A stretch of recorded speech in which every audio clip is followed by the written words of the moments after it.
Hello exam fighters, कैसे हो सभी। आई होप सभी अच्छे होंगे। तो आज की वीडियो लेक्चर में हम सभी कवर करने वाले हैं सिंथेसिस ऑफ कॉम्प्लेक्स सेंटेंसेस। और ये वीडियो देखने के बाद तुम्हें बहुत मजा आएगा। और इस वीडियो के बाद आपका जो सिंथेसिस कॉम्प्लेक्स सेंटेंसेस का है बहुत अच्छे तरीके से क्लियर हो जाएगा। सारे डाउट, सारी क्वेरी, सारे क्वेश्चन आपके फटाफट से क्लियर हो जाएंगे।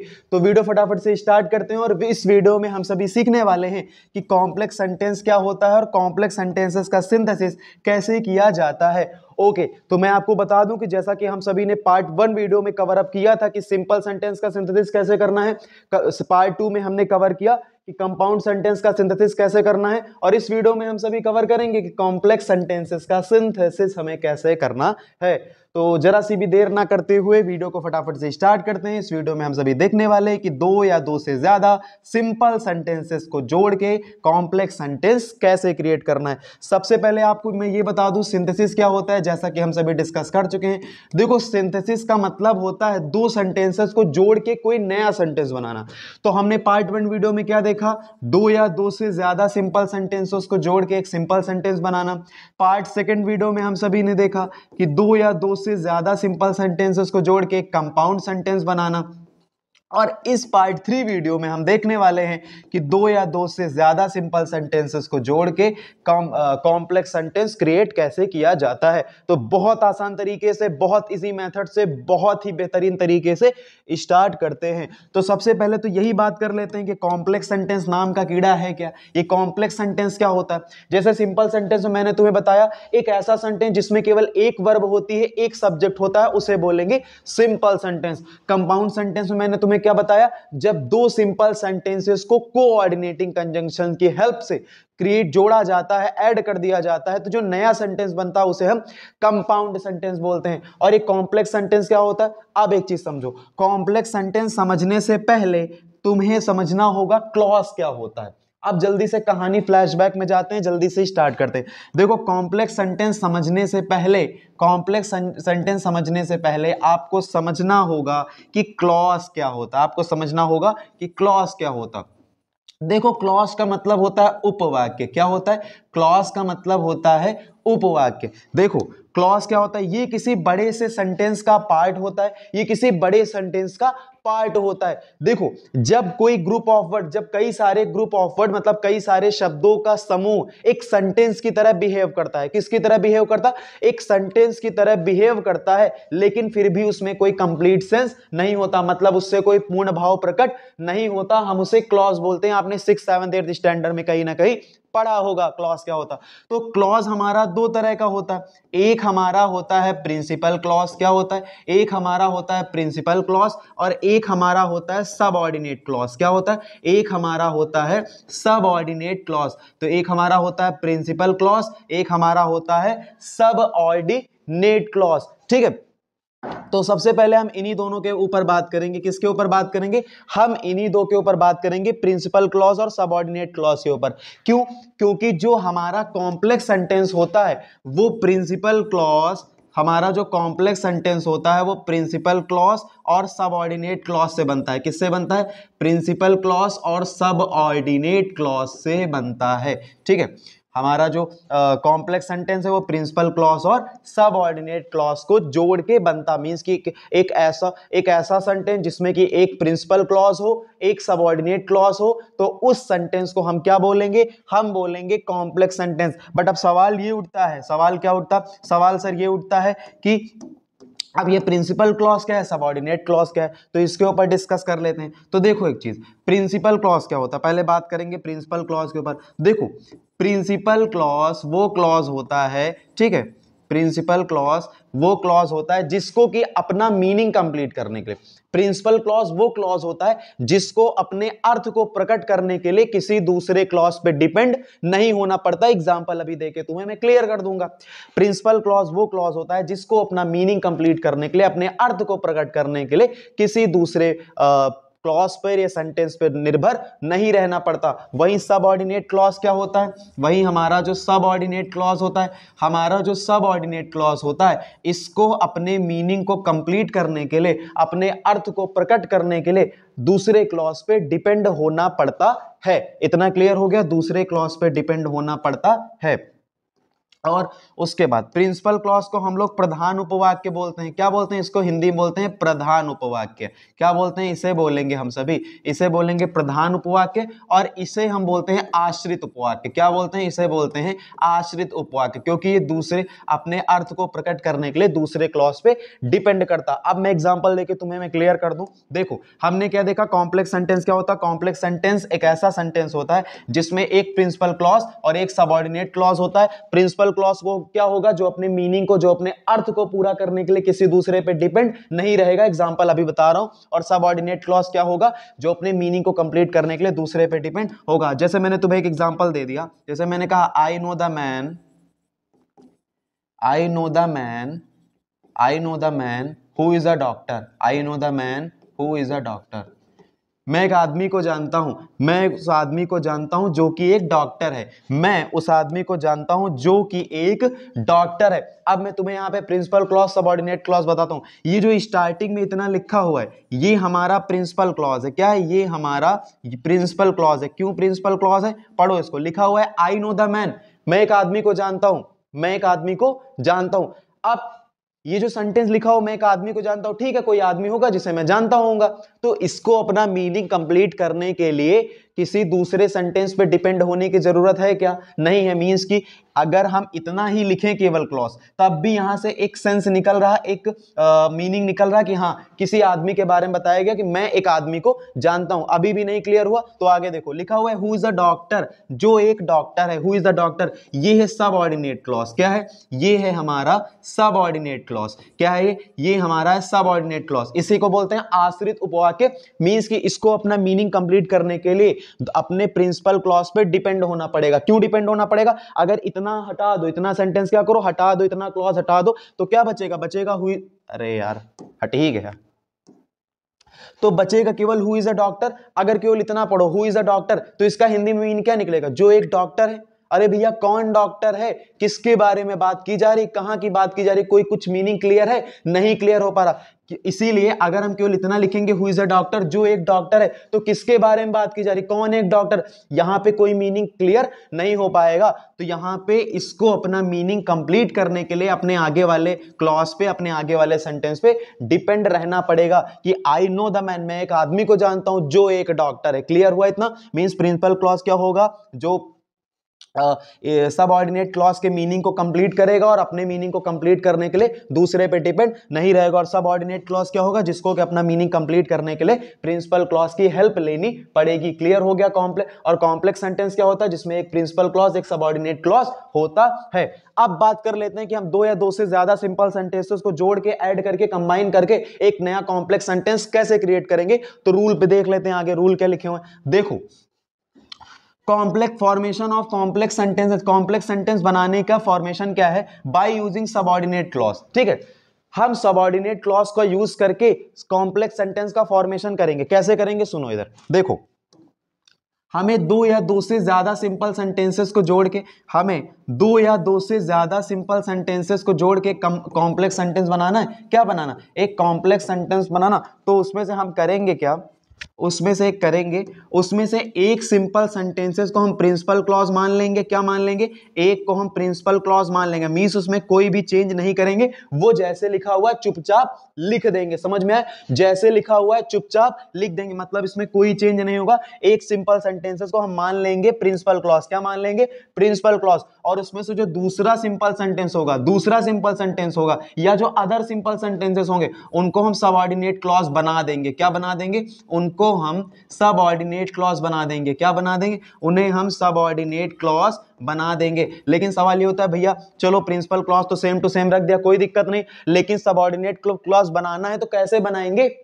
सबऑर्डिनेट क्लॉज बनाना है तो कैसे बनाएंगे? तो बिल्कुल टेंशन मत लो, बिल्कुल फिक्र मत करो, ऐसे बनाएंगे। तरीका मैं आपको बताता हूं। ठीक है, तो दूसरे वाले सेंटेंस को सबऑर्डिनेट क्लॉज बनाने के तीन तरीके हैं। एडजेक्टिव क्लॉज, ठीक है, ये सबऑर्डिनेट क्लॉज के पार्ट होते हैं। ठीक है, तो एक एडजेक्टिव क्लॉज के हेल्प से, नाउन क्लॉज की हेल्प से और एडवर्ब क्लॉज की हेल्प से। तीनों को बहुत अच्छे से, बहुत बारीकी से समझाऊंगा आपको, एकदम अच्छे से आपका मेथड पूरा क्लियर हो जाएगा। तो अभी तक हमने क्या सीखा, कॉम्प्लेक्स सेंटेंस क्या होता है, कॉम्प्लेक्स सेंटेंस बनाने के लिए क्या करेंगे, एक सिंपल सेंटेंस को प्रिंसिपल मान लेंगे और दूसरे मान लेंगे, मतलब उसमें कोई चेंज नहीं करना, और बाकी अदर जो सिंपल सेंटेंस होंगे उन्हें सबऑर्डिनेट क्लॉज बनाएंगे। अब बनाना है तो कैसे बनाएंगे, उनके तरीके हम आगे देखेंगे। तो हम पहले देखेंगे एडजेक्टिव क्लॉज की हेल्प से कैसे करेंगे, फिर नाउन क्लॉज की हेल्प से कैसे करेंगे, फिर एडवर्ब क्लॉज की हेल्प से कैसे बनाएंगे। तो अब देख लेते हैं सबसे पहले क्या देख, तो देखो भैया मेथड क्या लिखा हुआ है, देखो इन शब्दों का यूज करेंगे। सबऑर्डिनेट क्लॉज कैसे बनाएंगे, हमने क्या देखा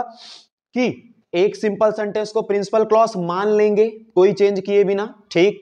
बाकी अदर जो सिंपल सेंटेंस होंगे उन्हें सबऑर्डिनेट क्लॉज बनाएंगे। तो सबऑर्डिनेट क्लॉज कैसे बनाएंगे, उन सेंटेंसेस में ये वर्ड जोड़ देने, क्या जोड़ देने, ये वर्ड ऐड कर देना। कैसे ऐड करना, कैसे बनाना, I am always with you, ठीक। मैं तुम्हें आगे बताऊंगा, एग्जांपल देके बताऊंगा, तरीके बताऊंगा, बहुत आसान तरीके से बताऊंगा, बहुत सिंपल मेथड से बताऊंगा। तो ये शब्द जोड़ देने, हु, होस, होम, विच, दैट, वॉय, अरे वाई दो बार लिख दिया क्या, वॉय, अरे यार क्या हो रहा भाई, when, है ना, where, etc। तो इतने वर्ड्स का यूज करके, इतने वर्ड जोड़ के हमें सबऑर्डिनेट क्लॉज बनाना। अब लेकिन कुछ लिखा हुआ है रूल टाइप में, पढ़ लेते हैं। लिखा हुआ है एडजेक्टिव क्लॉज का यूज कब करेंगे, एडजेक्टिव क्लॉज का यूज कब करेंगे, ध्यान दो, एडजेक्टिव क्लॉज का यूज कब करेंगे, पढ़ लो आगे क्या लिखा हो। लिखा हुआ है अगर एक सेंटेंस में दूसरे सेंटेंस के लिए कोई बात लिखी हो, अगर क्योंकि दो या दो से ज्यादा सेंटेंस होंगे सिंपल सेंटेंस,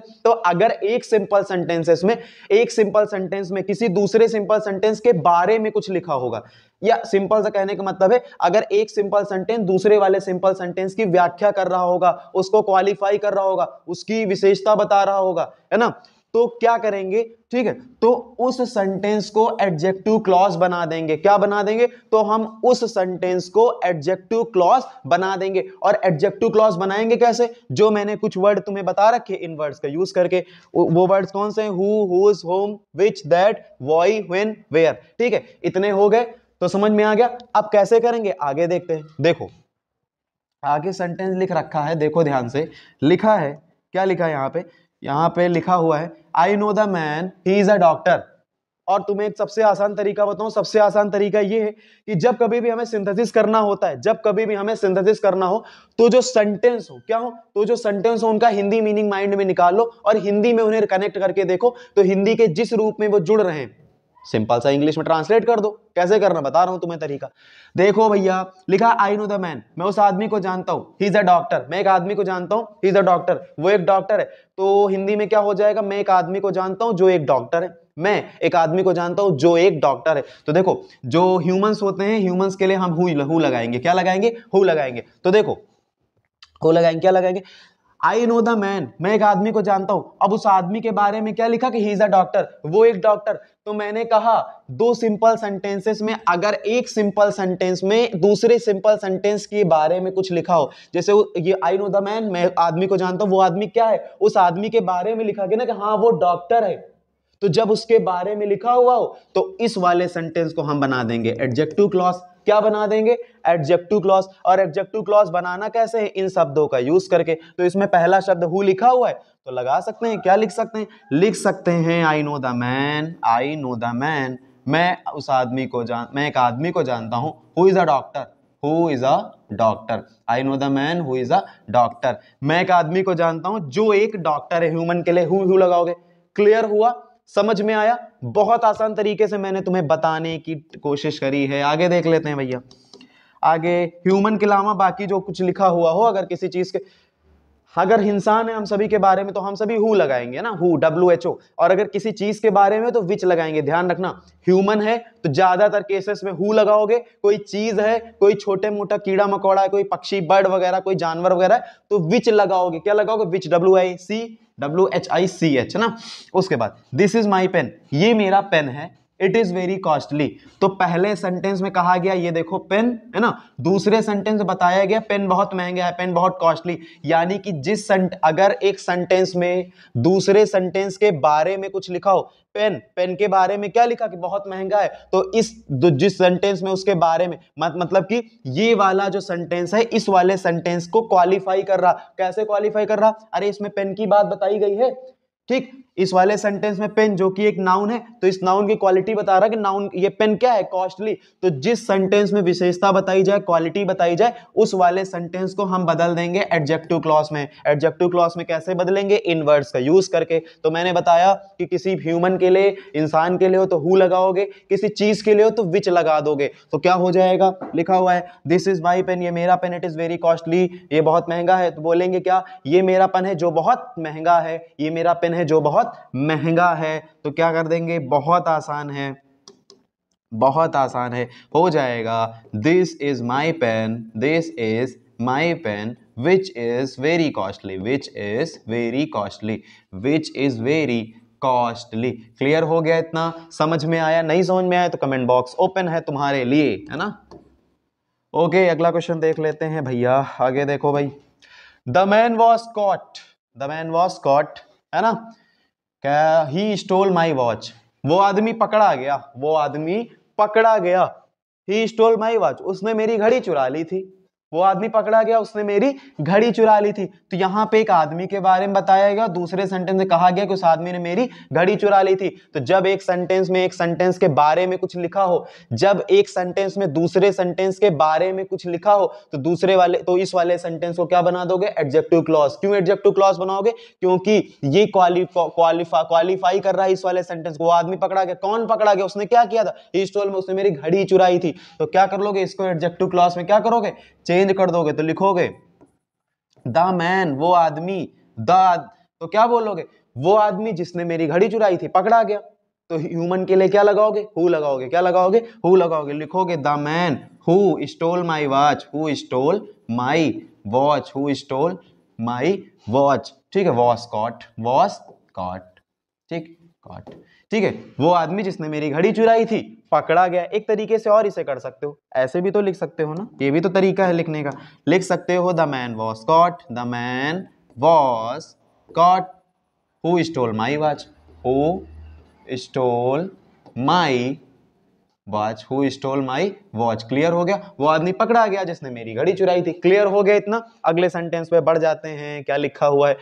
लिखा हुआ है he was weeping for some reason, वो किसको कुछ कारणवश रो रही, ही लिखा हो ना, वो कुछ कारणवश रो रहा था, वो कुछ कारणवश रो रहा था। Nobody knew the reason, कोई उसका कारण नहीं जानता, कोई उसका कारण नहीं जानता। रो कौन रहा था? इधर रोने के बारे में बताया गया, क्यों रो रहा, ठीक, आगे लिखा हुआ Nobody knew the reason, ठीक। तो पहला वाला जो सेंटेंस है कि वो कुछ कारणवश रो रही थी, वो कुछ कारणवश रो रही थी। Nobody knew the reason, nobody knew the reason. अब यहां पे ध्यान देना, यहां पे लिखा हुआ नोबडी न्यू द रीजन, कोई उस कारण को नहीं जानता था। किस कारण को? तो इस सेंटेंस के बारे में उधर कुछ लिखा कि नहीं, नोबडी न्यू द रीजन, कोई भी कारण नहीं जानता था। किस चीज का कारण? He was weeping for some reason, वो कुछ कारणवश रो रही थी। यानी कि जो ये वाला सेंटेंस है, यानी इस वाले सेंटेंस में इस सेंटेंस के बारे में कुछ लिखा, जैसे कि क्या लिखा है? He was weeping for some reason, कि वो कुछ कारणवश रो रहा था, सॉरी ही लिखा हुआ है ना, वो कुछ कारणवश रो रहा था, कोई उस कारण को नहीं जान रहा था। तो ऐसे बोल सकते हो कि कोई उस कारण कोई इसका कारण नहीं जानता कि वो क्यों रो रहा था, कोई इसका कारण नहीं जानता था कि वो क्यों रो रहा था। तो ऐसे कर लोगे ना, हो जाएगा nobody knew the reason, nobody knew the reason, nobody knew the reason why he was weeping, why he was weeping। आगे लिखने की जरूरत नहीं है ये सारी चीजें, क्योंकि इतना लिखने की जरूरत नहीं, क्योंकि हमने इसको पहले ही मेंशन कर दिया ना, nobody knew the reason, कोई उस कारण को नहीं जानता था, why he was weeping, कि वो क्यों रो रहा है। क्लियर हुआ इतना? अब बात कर लेते हैं हम नाउन क्लॉज की। किसकी बात करेंगे? नाउन क्लॉज की बात करेंगे। तो फटाफट से नाउन क्लॉज करेंगे। नाउन क्लॉज की तो देखो, नाउन क्लॉज बनाने के लिए कुछ वर्ड यहां पे लिख रखे हैं, जैसे हमने एडजेक्टिव क्लॉज में देखा था, दैट हो गया, इफ वेदर हो गया, when, where, why, what, who, whose, where, which, अच्छा दो दो बार वेयर है, एक हटा दो। एक चीज सुनो, मैं तुम्हें बताऊं, कॉम्प्लेक्स सेंटेंसेस का जब कभी भी सिंथेसिस करना होता है, बहुत ही ज्यादा आसान तरीका मैं आपको बताऊं।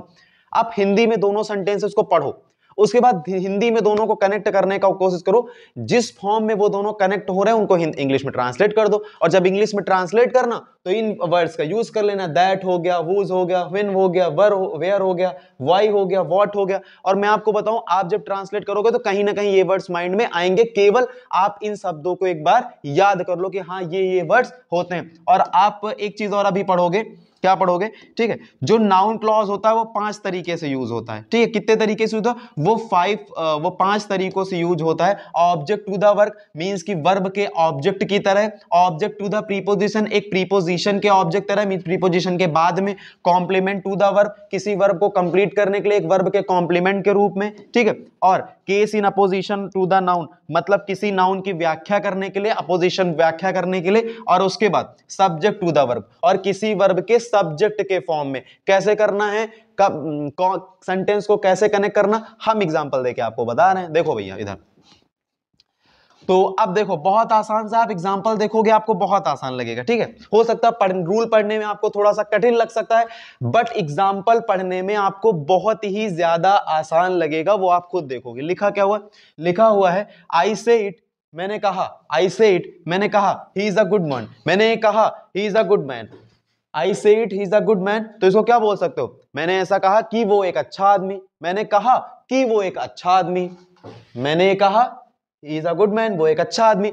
तो मैंने कहा कि वो एक अच्छा आदमी है, मैंने कहा तो बोल सकते हो क्या, आई से दैट लगा देना, कि किसका फॉलोइंग निकला, कि मैंने कहा कि वो एक अच्छा आदमी, I say that he is a good man, he is a good man, ठीक है, he is a good man. यहाँ पे जो बाकी दैट लगा के हमने जो नाउन क्लॉज बनाया, ये जो दैट लगा के नाउन क्लॉज बनाया, ये वर्ब के ऑब्जेक्ट के फॉर्म में काम कर रहा ना, तो ये ऑब्जेक्ट टू द वर्ब है, क्या है, ऑब्जेक्ट टू द वर्ब, ये वर्ब के ऑब्जेक्ट के फॉर्म में है ना, मींस हमने यहाँ पे ध्यान देना जरा, यहाँ पे वर्ब है आई से, मैंने कहा, क्या कहा कि वो एक अच्छा आदमी, तो वर्ब के ऑब्जेक्ट के फॉर्म में काम कर रहा ना, तो ये ऑब्जेक्ट टू द वर्ब है। क्लियर हुआ, आगे देख लेते हैं। देखो बेसिकली अब आपकी एग्जाम का टाइम है, तो आपको बस इतना सा माइंड में रखना है कि आपको सेंटेंस को कैसे कनेक्ट करता है। किसी अदर वीडियो में object to the verb, subject to the verb को बहुत डीपली मैं समझा दूंगा, बट इस टाइम आपको एग्जाम के लिए क्विक रिवाइज करना है, बहुत अच्छे से वन शॉट में चीजों को समझना, तो आपको सिर्फ बेसिक रूल माइंड में रखना है और उसी से आपका क्वेश्चन हो जाएगा, ठीक है, वो सिर्फ नॉलेज के लिए लिखा रहता है, बाकी कोई मतलब नहीं उसका। उसके बाद your teacher is saying something, your teacher is saying something, तुम्हारे टीचर कुछ कह रहे हैं, तुम्हारी टीचर या तुम्हारे टीचर कुछ कह रहे हैं, your teacher is saying something, pay attention to it, pay attention to it, उस चीज को ध्यान दो, तुम्हारे टीचर कुछ कह रहे हैं, उस चीज को ध्यान दो, कि तुम्हारे टीचर कुछ कह रहे हैं कि उस चीज को ध्यान दो। तो क्या बोल सकते हो, ऐसा बोल सकते हो कि ध्यान दो तुम्हारे टीचर कुछ कह रहे हैं, ध्यान दो जो तुम्हारे टीचर कह रहे हैं, ध्यान दो जो तुम्हारे टीचर बता रहे हैं। तो बोल सकते हैं, ऐसे बोल सकते हैं, पे अटेंशन, क्या बोल सकते हैं, बोल देंगे pay attention to what, pay attention to what, ध्यान दो जो कुछ भी, किस पे ध्यान देना, ध्यान दो जो कुछ तुम्हारे टीचर कह रहे हैं, ध्यान दो जो कुछ तुम्हारे टीचर कह रहे हैं, pay attention to what your teacher is saying, to what your teacher is saying, to what your teacher is saying, ध्यान दो जो कुछ तुम्हारे टीचर कह रहे हैं। तो यहाँ पे टू एक प्रीपोजिशन है, क्या है, यहाँ पे टू एक प्रीपोजिशन है, तो हमने इसके बारे में क्या पढ़ा था, ऑब्जेक्ट टू द प्रीपोजिशन। तो यहाँ पे टू एक प्रीपोजिशन है, यहाँ पे अटेंशन वर्ब के बाद जो एक प्रीपोजिशन आया, इसके बाद ये ऑब्जेक्ट टू द प्रीपोजिशन है, ये जो लिखा हुआ है यहाँ पे इतना, what your teacher is saying, ये प्रीपोजिशन के बाद एज अ ऑब्जेक्ट वर्क कर रहा है, तो ये ऑब्जेक्ट टू द प्रीपोजिशन है। मैं फिर कहूंगा आपसे, यहाँ पे आपको सिर्फ बेसिक रूल माइंड में रखना है। अगर आपको object to the preposition, subject to the verb वगैरह नहीं समझ में आ रहा, कोई बात नहीं, किसी अदर वीडियो में, लॉन्ग वीडियो में इसको पूरे डिटेल में समझा दूंगा, बट अभी आपको यहाँ पे वन शॉट में चीजों को केवल बेसिक रूल समझना है, उससे आपका काम हो जाएगा। क्लियर हुआ इतना कि पे अटेंशन, ध्यान दो, to what your teacher is saying, कि तुम्हारे टीचर क्या कह रहे हैं, कि तुम्हारे टीचर जो कुछ भी बता रहे हैं उसके बारे में ध्यान दो। और एक चीज और बता दूं, जो सिंथेसिस के क्वेश्चन होते हैं जरूरी नहीं इसमें एक आंसर है, बहुत सारे रूल होते हैं, आप कोई भी रूल लगा के आंसर ला सकते हो, क्योंकि अब मान लो कॉम्प्लेक्स सेंटेंस बनाना, तो एक सेंटेंस को कई तरीके से जोड़ा जा सकता है ना, कई तरीके से कहा जा सकता है, कई तरीके से बोला जा सकता है, तो ऐसा जरूरी नहीं कि एक ही आंसर आएगा। आगे देख लेते हैं अगला question.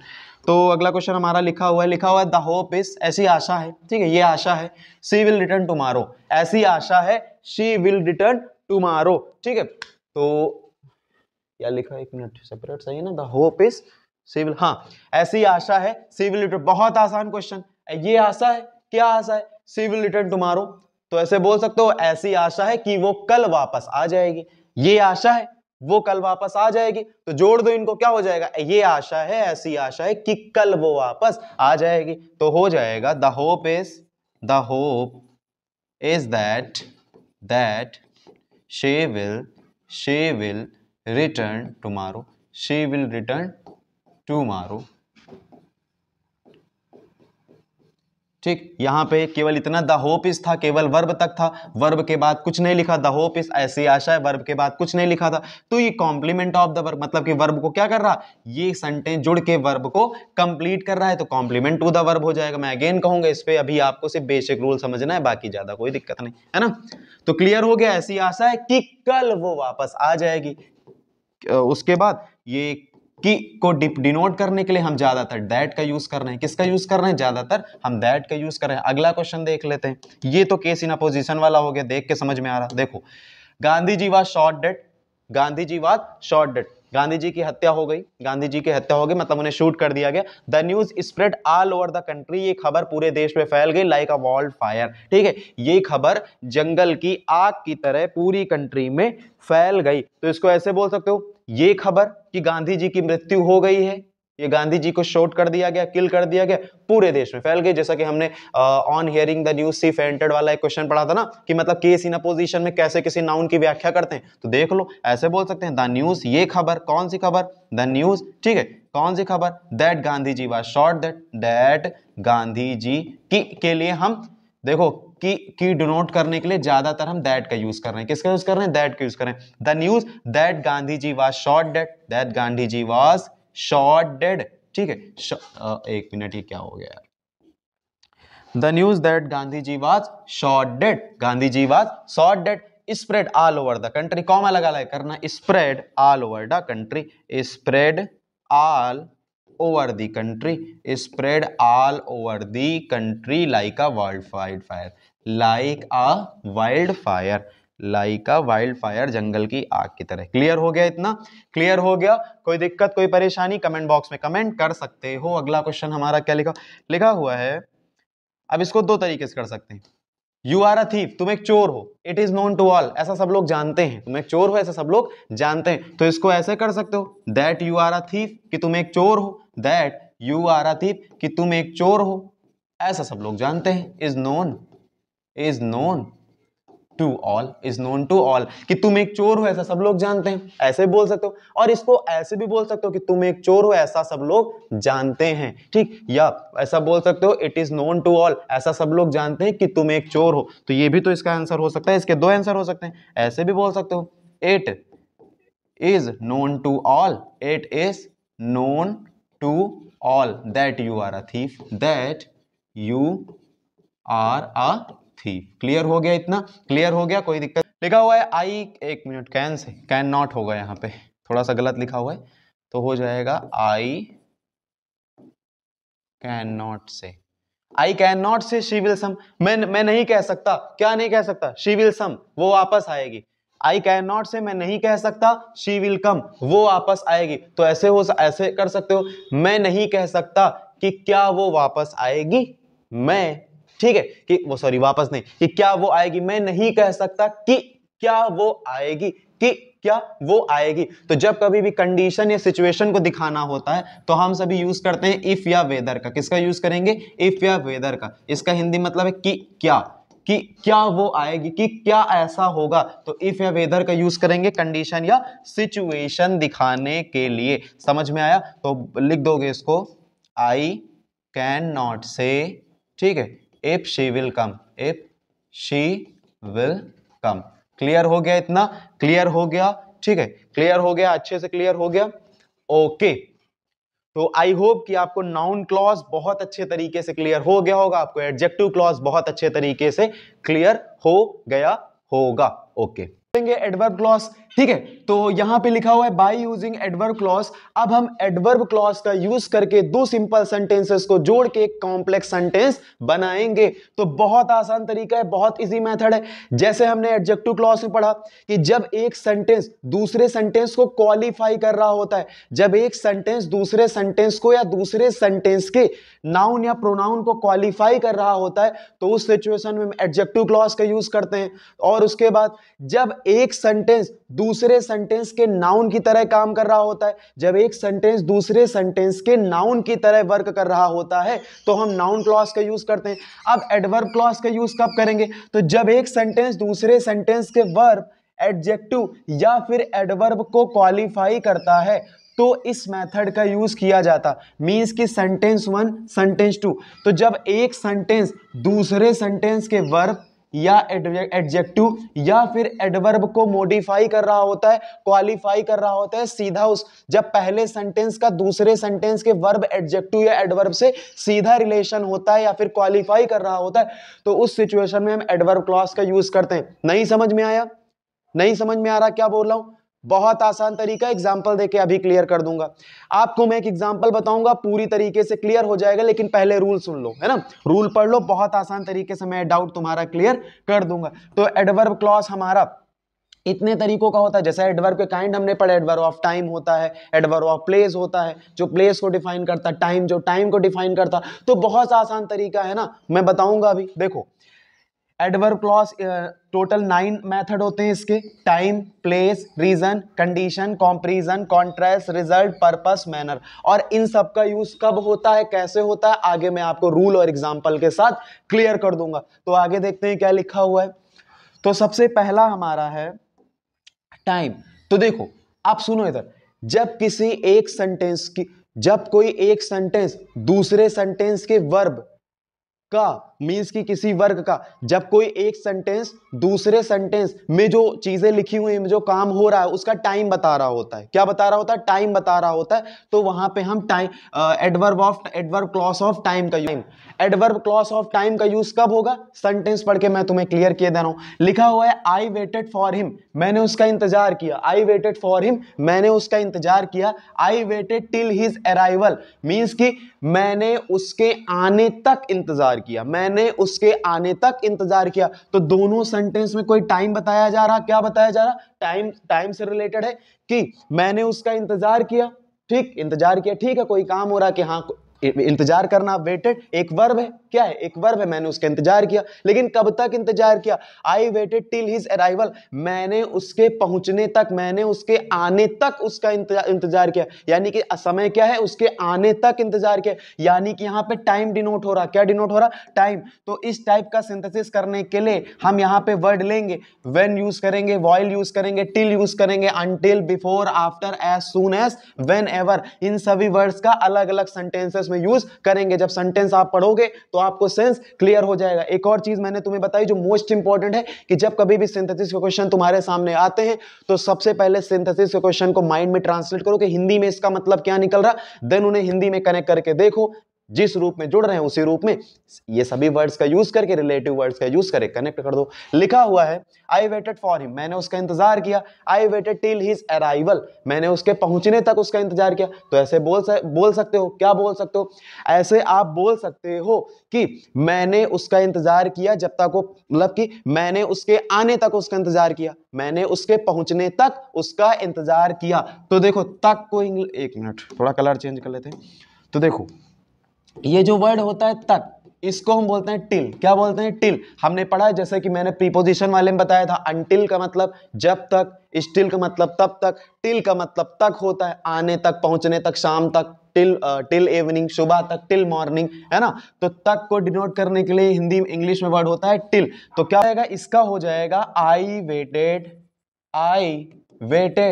For him, I waited for him till he arrived, till he arrived. क्या हो जाएगा? I waited for him till he arrived, means कि मैंने उसका इंतजार किया जब तक वो पहुंच गया। मीन्स सिंपल इतना सा है, मैंने उसके पहुंचने तक उसका इंतजार किया, मैंने उसके आने तक उसका इंतजार किया। क्लियर हो गया? अगला सेंटेंस आगे क्या लिखा हुआ है? अगला रूल लिखा हुआ है एडवर्ब क्लॉज ऑफ प्लेस। हम पढ़ेंगे आगे adverb clause of place. Adverb clause of place का यूज कब करेंगे? सिंपल सा है, जब कोई प्लेस बताया जा रहा होगा तो प्लेस के लिए हम यूज करेंगे वेयर का और व्हेन एवर का। किसका यूज करेंगे?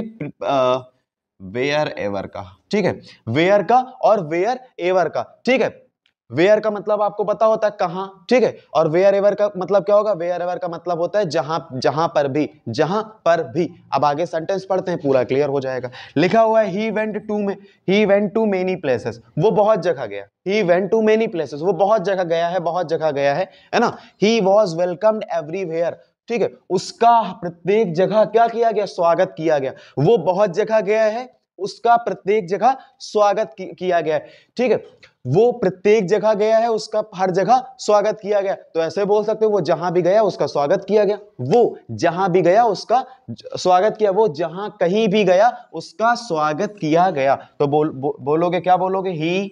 Was welcome he was welcomed wherever he went, wherever he went, वो जहां कहीं भी गया उसका स्वागत किया गया। बस आपको सेंटेंस की फ्रेमिंग आनी चाहिए, बस आपको सेंटेंस बनाना आना चाहिए, आपका पूरा टॉपिक क्लियर हो जाएगा। बहुत आसान है, आगे देख लेते हैं। उसके बाद आगे लिखा हुआ है, क्या लिखा हुआ है? Reason, adverb clause of reason. तो रीजन में यूज करेंगे सिंस यूज करेंगे, बिकॉज यूज करेंगे, एज यूज करेंगे। पढ़ते हैं क्या लिखा हुआ है? लिखा है he is weak I shall help him, वो कमजोर है। ही इज वीक, वो कमजोर है। आई शैल हेल्प हिम, मैं उसकी मदद करूंगा। आई शैल हेल्प हिम, मैं उसकी मदद करूंगा। तो ऐसे बोल सकते हो मैं उसकी मदद करूंगा क्योंकि वो कमजोर है। रीजन है ना, मैं उसकी मदद करूंगा, क्यों करूंगा? क्योंकि वो कमजोर है, तो रीजन है। तो हो जाएगा आई शैल हेल्प हिम। क्या हो जाएगा? I shall help him because he is weak, because he is weak, he is weak. Clear हो गया? I shall help him because he is weak. Clear हो गया? आगे क्लियर हो गया, आगे बढ़ जाते हैं। उसके बाद आगे लिखा हुआ क्या लिखा? कंडीशन।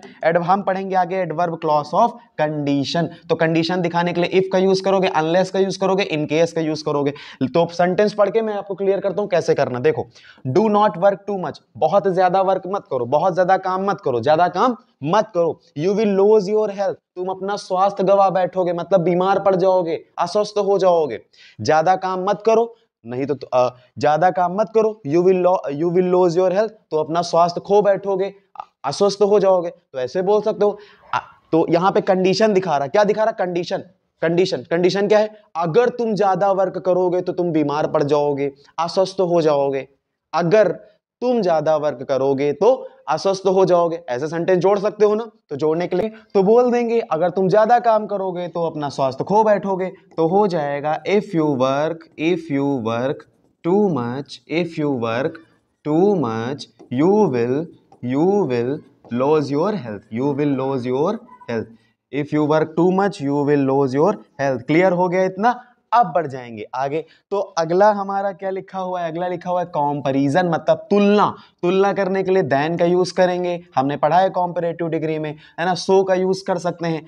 एज, ये डैश डैश का मतलब ये है कि एक सेंटेंस में एज, एक बार पहले वाले सेंटेंस में एज लगाना है, फिर दोबारा वाले सेंटेंस में कैसे करना भी बताऊंगा तुम्हें मैं। और सो एज का यूज करेंगे, ठीक है। जैसे लिखा हुआ है Hari is intelligent, Hari is intelligent, Mohan is equally intelligent, दोनों का कंपैरिजन किया जा रहा। कहा जरा हरी बुद्धिमान है, हरी इंटेलिजेंट है, ठीक है। Mohan is equal intelligent, Mohan भी उतना ही इंटेलिजेंट है, मोहन भी उतना ही इंटेलिजेंट। तो ऐसे बोल सकते हो कि मोहन हरी की तरह इंटेलिजेंट है, मोहन हरी की तरह इंटेलिजेंट है, कर सकते हो ना यूज। तो ऐसे करने के लिए हरी की तरह तो बोल देंगे एज हरी, ठीक है। तो यहां पे हो जाएगा Mohan is intelligent, Mohan is intelligent, नहीं ऐसे, Mohan is as intelligent, as लगाओगे, Mohan is as intelligent, Mohan is as intelligent as Hari, दोनों का कंपैरिजन किया गया।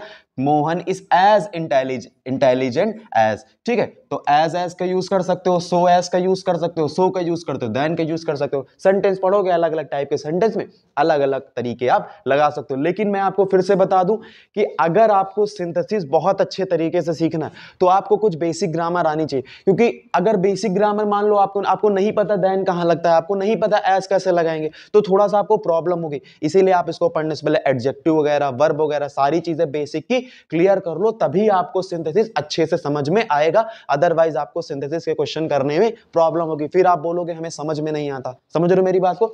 मींस आपको अगर सिंथेसिस के क्वेश्चन अच्छे से टैकल करने तो आपको सबसे पहले बेसिक ग्रामर आनी चाहिए, है ना।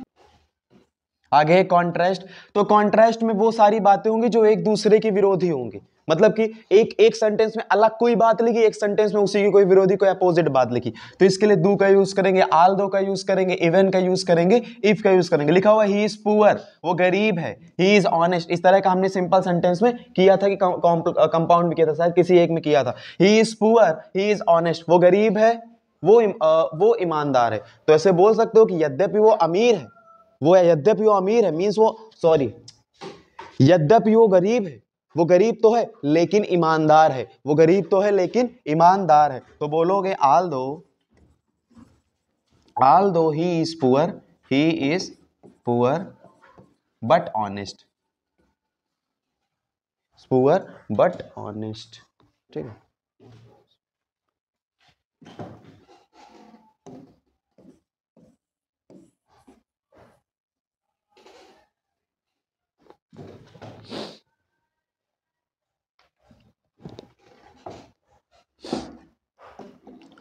ओके, हम बात करेंगे कॉन्ट्रास्ट का। तो इसमें दो ऐसी बातें लिखी होंगी जो परस्पर विरोधी होंगी। मींस एक सेंटेंस में कोई अलग बात लिखी, एक सेंटेंस में कोई दूसरी बात लिखी। जब अलग अलग बातें लिखी हुई हो तो वहां पे कॉन्ट्रास्ट लगेगा। क्या लगेगा? वहां पे कॉन्ट्रास्ट का यूज होगा। डू, आल दो, इवन, इफ, इन सब का यूज होगा। लिखा हुआ he is poor, he is honest, इस तरह का सेंटेंस हमने सिंपल सेंटेंस या कंपाउंड में शायद किया है, मुझे थोड़ा बहुत याद है ना।